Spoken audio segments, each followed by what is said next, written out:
I had no idea my wife was living a double life. At least, I didn't until I stumbled upon something that changed everything. Instead of blowing up or filing for divorce right away, I decided to handle it creatively. She thought I was oblivious that her little secrets would stay hidden forever, but I showed her I knew way more than she thought. More than she could ever have imagined. Their latest trip to the motel was memorable. It was probably their last. The burning sensation was from the chili or just a joke, something light to start with. But the real show was waiting for them in the parking lot. They thought they could make a quick getaway, but the moment they jumped into the car, they got hit with a surprise. Before I get to the climax of the story, I just have to tell you how it all started. My wife, Susan, works in a real estate agency. They manage properties not only in our city but also in neighboring ones, so Susan is often on the road. She shows houses, records videos, takes photos for advertisements. It's all part of the job. As for me, I work mostly from home developing mobile apps. Life was pretty routine, or so I thought, until that one afternoon I was in the kitchen trying to make a sandwich when I caught my finger. Nothing major, but I needed a Band-Aid. After looking in all the usual places, I couldn't find one. I figured Susan probably had some in her travel bags, so I went to check. That's when I found it. Her favorite travel bag was sitting in the corner, forgotten. I opened it up and there were several brand-name condoms tucked away in a small side pocket. Susan and I hadn't used condoms in years, so that was my first clue.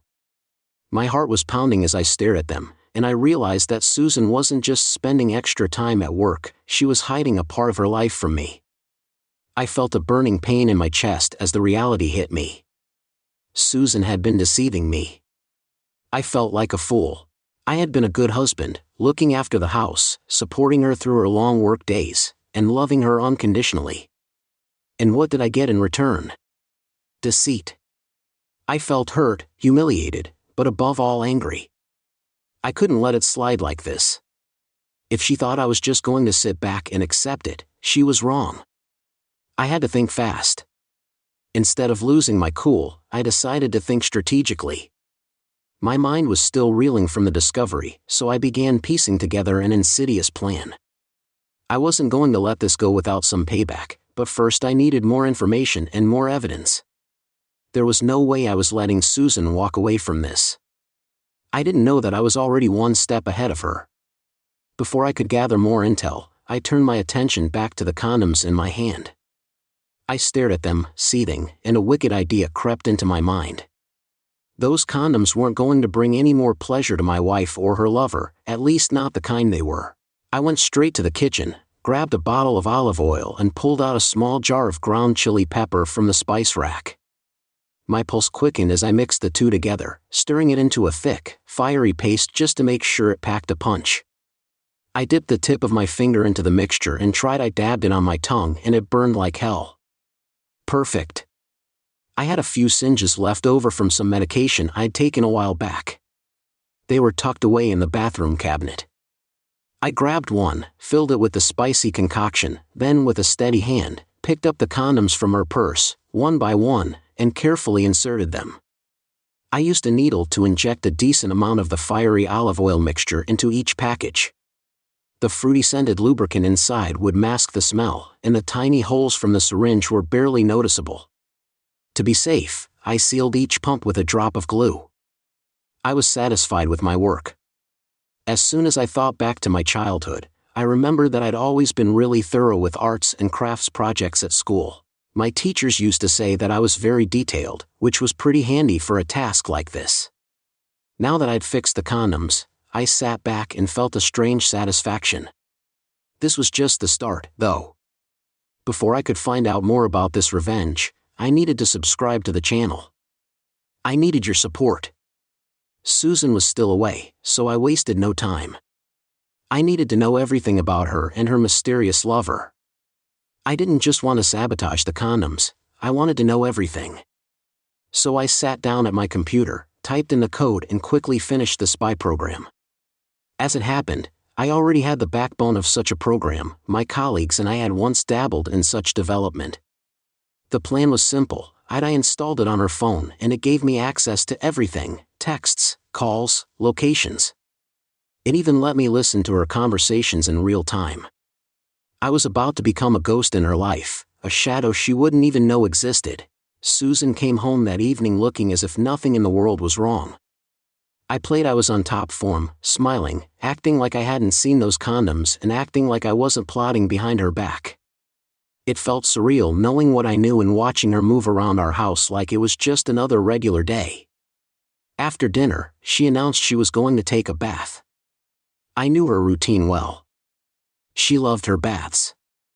They were like a ritual for her, long and drawn out with scented candles and her favorite playlist softly playing in the background. Once she was settled in the tub, I'd quietly slip into the bedroom, grab her phone off the nightstand and go to work. It didn't take long. The spy app was up and running in less than 10 minutes. I downloaded all the data from her phone, texts, emails, location data. Best of all, I could track her in real time. It was almost too easy. I put the phone back where I found it and left the room. My heart was racing, but I kept my expression calm. Susan finally emerged, relaxed and none the wiser. I told her I had a project to finish and would be up late working. In truth, I was diving into her phone data, reading through every message and conversation she thought was hidden from me. That's when I found out about Derek. He was young, a lot younger than me, maybe in his mid-20s. The texts between them were pretty shocking. It wasn't just the affair, it was how brazen they were about it. They would rent a motel, go out to restaurants and indulge in their twisted little romance under the guise of her business trips. But that wasn't the worst part. The dirty messages between them were. What really made me sick to my stomach was that it wasn't just a regular physical affair. They were into things that made me feel really uneasy. Reading the way she described their time together and how they used parts of their bodies in ways that I didn't even want to imagine made me feel sick. I thought I was marrying the right person. How could she lie to me like that? She was living with me while sneaking off to do that for a brief moment. I even wondered if my plan with the condoms was too harsh. But after reading their filthy messages, I realized it wasn't even close to what they deserved. No, they needed to really suffer. And I would be there to make sure of it the next morning. Susan left for work like it was just another day. I sat at my desk reading through more of her communications. There were texts with her colleagues, clients and, of course, Derek. They messaged in the middle of the day as if nothing was wrong. They were pretty casual and lighthearted. Heartless and completely shameless, Susan was planning to meet him again this week. Another trip to a motel, another night of dirty fun. She assumed I was just a simple, clueless house husband. She had no idea I was onto her every move. I was shocked at how bold she was. She had no fear, no worry that she might get caught. She thought she had me fooled, that I was just a harmless house cat who wouldn't suspect anything. That arrogance infuriated me, but it also inspired me. If Susan and Derek enjoyed playing dirty, then I would make sure they got more than they bargained for. I wanted to expose her affair, and I had the perfect plan. What did I come up with? Just a little something extra to give Susan and her lover a taste of real filth. I knew my neighbor Tom worked for a company that pumped out septic tanks and sewer lines. It wasn't exactly the most glamorous job, but it was perfect for what I had in mind. It wasn't the most glamorous job, but it was perfect for what I had in mind. One evening, I casually walked over to his place with a plan forming in my head. "Hey Tom," I said, trying to keep my voice light. "I've got a weird request." He raised an eyebrow, already suspicious. "Well, I need to get my hands on some waste 2 can ERS of it." If possible, I didn't mean to spell it out. The man worked with sewage, so he knew exactly what I meant. Tom stared at me like I'd lost my mind. "What the hell do you need 2 canisters of crop for?" he asked, laughing in disbelief. I fumbled for a moment, not having fully prepared an excuse. Research," I blurted out. I was working on something experimental, which was a bit out there, but Tom wasn't the type to ask too many questions. He just laughed harder, shaking his head and muttering something about me being nuts. By the next day, he had delivered exactly what I'd asked for, 2 large plastic canisters filled with the most foul-smelling. It was a thick, viscous liquid. "Here you go, man. Whatever you're doing with this, just don't tell me," Tom said, handing them over. He gave me a look like I had a screw loose, but I didn't care. I had what I needed. My plan was simple: follow Susan and Derek to their motel. Wait until they were deep into one of their. I was going to have some fun with them. I was going to give them a surprise. I was going to coat both of their cars with this concoction I had. I was going to dirty their games. I was going to give them the dirtiest surprise they could imagine. I was going to picture them walking out of the motel all smug, only to find their cars drenched in literal crap. I didn't know it yet, but luck was on my side. I was about to make some big changes. The day came when Susan announced her business trip. I smiled, wished her a safe journey, and watched her pack her bag. I knew exactly where she was going thanks to the spy app I'd installed on her phone. She thought she was being sneaky, but I was one step ahead. I saw her. I tucked her favorite bag into the car, the same one where I'd tampered with the condoms. It was a perfect evening, and I was ready. I grabbed the canisters of sewage, loaded them into my car, and followed the route Susan took to the motel. Thanks to the GPS tracker I had running, it wasn't hard to stay out of sight. I parked. Susan pulled up a little farther away, making sure she had a good view of the scene. Instead of parking in the motel lot, she parked her car far away, almost hidden. I wasn't sure why at first, but I watched closely. Dirk's car was parked right in front of the motel. He was already waiting, leaning against the driver's side of the car. Looked like he didn't have a care in the world. Then Susan walked over to him. It was gross how easily they fell into each other's arms, kissing like teenagers. They acted like there wasn't a husband at home, a house built on years of trust and love. It made my blood boil, but I kept my cool. I had a job to do. They went inside the motel hand in hand. This was my moment. I grabbed both canisters, each holding about 2.5 gallons of foul-smelling sewage, and made my way toward Derek's car. The night was quiet, and there wasn't a soul around. There weren't any security cameras, either, as far as I could tell. I could tell it was like the universe was aligning to help me with my revenge. I crept up to Derek's car first, the one parked right in front of the motel. My original plan was simple: pour the sewage all over his car, move quickly to Susan's, and give her the same treatment. But then, as if luck was on my side, I noticed something that made my night even better. Derek had left 2 of his windows slightly open. I guess the low crime rate in our town made Derek confident and calm. It was perfect. I carefully slid my hand through the crack in the driver's window, moving slowly so I wouldn't make a sound. After what felt like an eternity, I managed to lower the window even more. I couldn't believe how easy this was, grinning to myself. I unscrewed the cap of the first canister and began pouring the thick, putrid liquid right onto the driver's seat. The smell hit me like a truck, and I had to fight the urge to vomit right there. It was revolting, the kind of stench that clings to your clothes, your skin, your soul. But I kept going, imagining Derek sliding into his car after his romantic evening. With Susan, he was greeted by the worst smell he'd ever encountered. It was the least he deserved, as the last of the sewage gurgled out of the first canister. The smell became unbearable, and my stomach turned. I knew I couldn't handle much more of this. I decided to skip Susan's car. Derek would be enough. Besides, I still had one more canister to empty.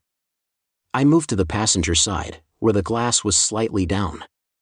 I repeated the process, slowly lowering the window. I poured the second canister onto the seat, and the sludge splattered everywhere, soaking into the fabric and filling the car with the foulest odor imaginable. It was too much for me. I barely managed to get away from the car before I wretched into the bushes nearby. My body was rebelling against the stench, but I didn't care. This was worth it. After a few moments of gagging and dry heaving, I stumbled back to my car. My hands were shaking, and the smell seemed to follow me, clinging to. No matter how hard I tried to shake it off, I grabbed a bottle of water from the glove box and took a swig, trying to rinse the taste of beef from my mouth. It didn't help. The stench lingered, mocking me. I took a deep breath and reminded myself why I was doing this. They deserved it. Every single drop of that filth was for them. They had no idea what was waiting for them. I opened my laptop and connected it to the spy app. I began. I was listening in on my lovebirds, and I could hear their muffled voices through the phone. Susan had left it on the nightstand. They were laughing, chatting, and enjoying their romantic little getaway without any care in the world. It made my skin crawl, but I wasn't done. I knew what was coming next, and I wasn't going to miss a second of it. I settled back in my seat, waiting for the moment when their conversation would shift and things would get physical. That was when the real fun would start. As I sat there listening to Susan and Derek start their lustful games through the spy app, I had to admit that I was a little regretful that I hadn't hit Susan's car with the sewage. After all, only Derek's car had gotten the special treatment. I couldn't help but think how satisfying it would have been to coat both their cars in that foul-smelling mess. But it was too late to change things now. Derek's car was more than enough. Besides, the real show was just beginning, their moans and whispers. I quickly filled my headphones and could feel my skin crawl. It was disgusting hearing Susan, the woman I once loved, doing these things with someone else. But soon the chili pepper mix I had injected into those condoms was going to make its grand appearance. I leaned back in my seat, waiting. Sure enough, it didn't take long. The playful sounds in the room started to shift. At first it was small murmurs, then groans of discomfort. I heard Derek's voice, strained and confused. "Babe. Something's wrong. It's burning down there." Susan replied, her voice tense. "Yeah, I feel it too, like something's off." She paused for a moment, and then, as if she'd had a sudden realization, she gasped, "Oh God, it's burning. What the hell is happening?" Dirk's panic grew. "My magic wand feels like it's on fire." I'd known they were up to something dodgy and they were paying the price for it now. Inside the room it was chaos. They were scrambling around trying to figure out what was happening. "It was like I got fire ants down there," Derek said, frantically pacing around. Susan's voice rose in pitch as she snapped, "What the hell is this? Is this some kind of allergic reaction?" They both tried using water desperately, splashing it on themselves to ease the burn. But as anyone who's ever dealt with chili pepper, Derek and Susan were in a bad way. Their moans of pleasure had quickly turned to yelps of pain. I couldn't help but laugh as I listened. This was better than anything I could have imagined. Their panic hit new heights.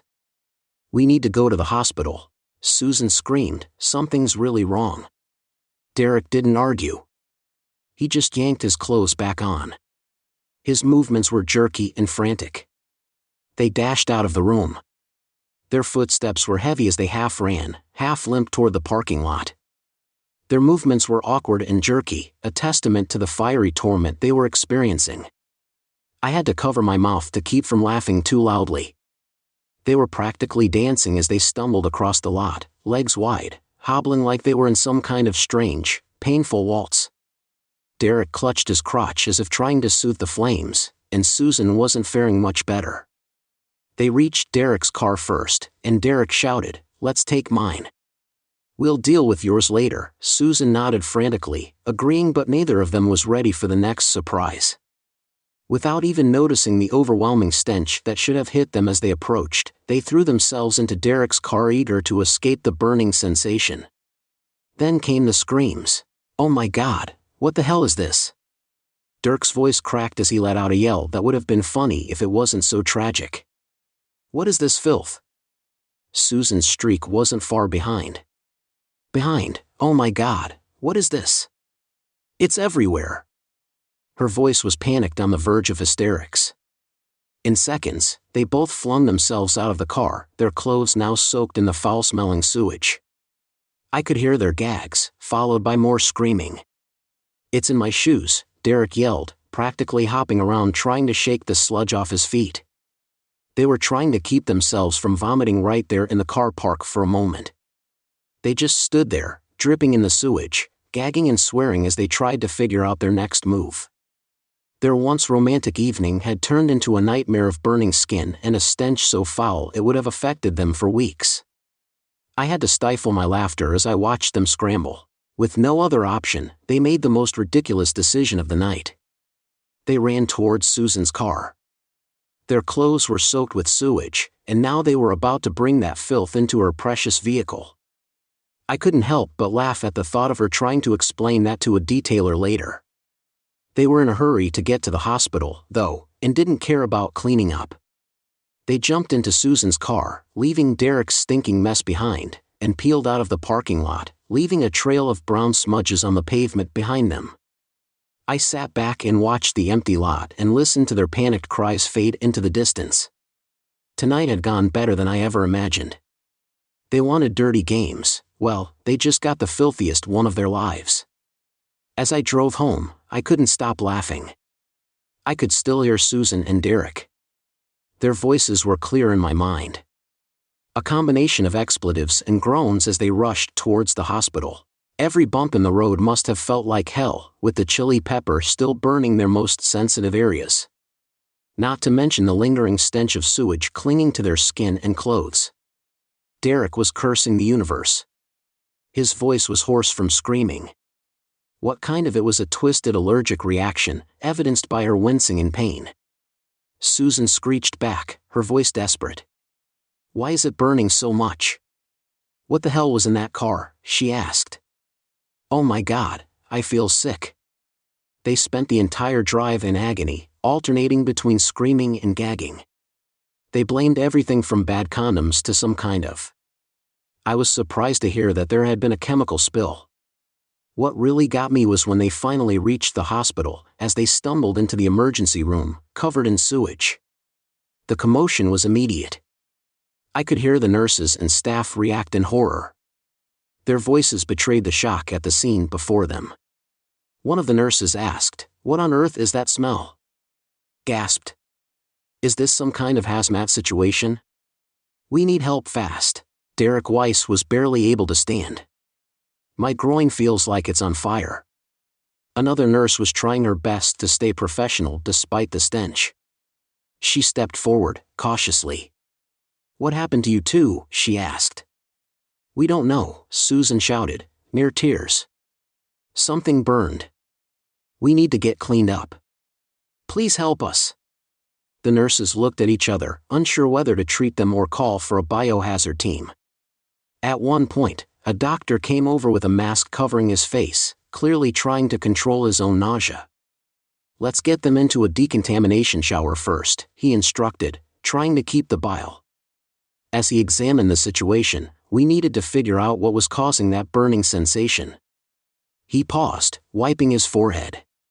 Good Lord, that smell. It was chaos between their desperate pleas for help and the hospital staff practically running for cover. It was better than any comedy show I'd been to. I was laughing so hard in my car that I had to pull over. I pulled over just to catch my breath. Once I got home, the adrenaline of the evening slowly gave way to a deeper resolve. The night had been satisfying, but now it was time for the real work. I sat down at my computer and began looking for a divorce lawyer. I wasn't going to waste any more time. By morning, I had already arranged a meeting.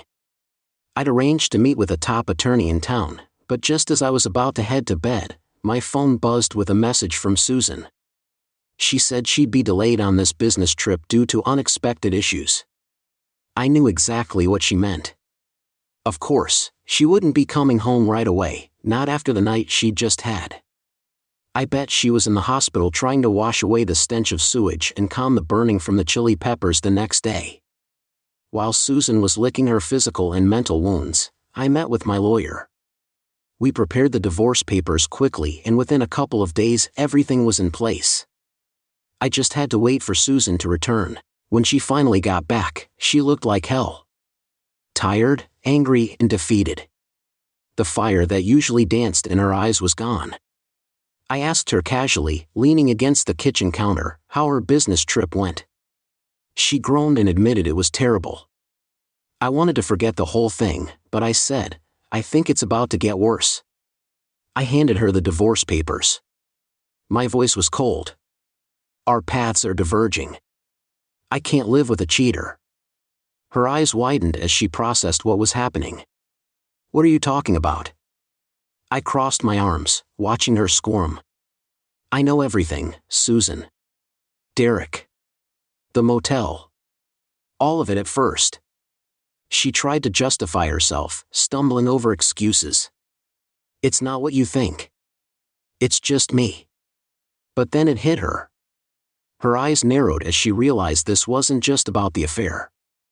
She connected the dots. The chili burning, the sewage, Derek's car, the perfectly timed divorce papers, her face flushed with rage. You did this, didn't you? You sabotaged us. She lunged at me, fists flying in anger. You ruined everything. You're sick.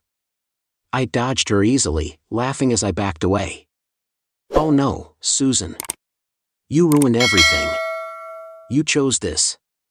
She was fuming, screaming insults and threats, but I was calm. There was no as the divorce played out over the next few months. She made things difficult, fighting over every little thing. But there was one moment I'll never forget. It was when we were divvying up the property, and I casually mentioned, "Oh, by the way, Susan, I have no claim on your car." Her eyes burned with fury. It was a memory of that humiliating night was still fresh in my mind. It was a small victory, but a sweet one in the end. She had chosen her own destruction, and I had walked away free from the lies and betrayal, knowing I had served my own brand of justice. If you like this comedy drama story, please subscribe to the channel. I wish you good luck in love.